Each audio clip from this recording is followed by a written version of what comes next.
घाम लागिरहेको अवस्था अहिले चाहिँ र घाम मजाले नै लागिरहेछ र अझ लुगाहरू सुकाउँदै उठाउँदै प्रायः यस्तै कामहरू भइरहेको छ।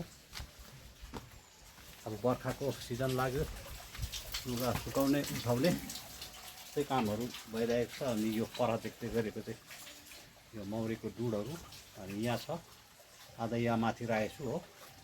तर योपालि अचम्मै अब के भयो भन्दाखेरि चाहिँ मौरीहरू चाहिँ मेरो धेरै सङ्ख्यामा चाहिँ मौरी मरेर गयो, त्यो भएर धेरै नोक्सान खायो।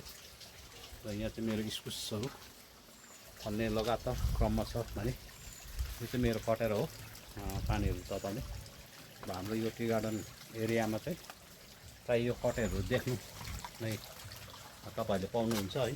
अनि त्यसमा चाहिँ म बेलुका भएपछि आगो फुकेर पानीहरू तताउने काम यसमा चाहिँ मेरो हुन्छ है।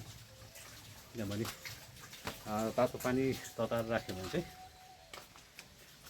अलिक ग्यास चाहिँ फारो हुन्छ भनौँ न। यस्तै छ यो उपकार। आज दिन चाहिँ राम्रो भइरहेछ, घामहरू लागिरहेछ भने देख्न सक्नुहुन्छ है। यस्तै छ आजको। यता छ यो मौरीको डुडहरू यता राखिरहेछु। यता यहाँ परसम्म नै थियो, पछि उता बढ्दै गयो भने चाहिँ यता राख्नुपर्छ। अनि यहाँ छ र आधा चाहिँ यहाँ माथि राखेको छु। तर यसपालि मौरी साह्रै फस्टेको जस्तो चाहिँ मलाई लागेको छैन।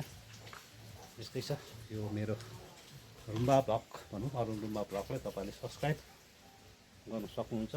र यति बेला म चाहिँ दार्जिलिङबाट रहेको मौरी पालन साथसाथै यहाँ हेर्नुहोस् जङ्गलबारीहरू अनि यता इस्कुसहरू फलिरहेको यस्तै छ। यता चाहिँ मेरो घरहरू छ यहाँ माथि चाहिँ। र यतिमै आजको भिडियोलाई चाहिँ म यतिमै टुङ्गाउन चाहन्छु। यस्तै छ, बाई बाई।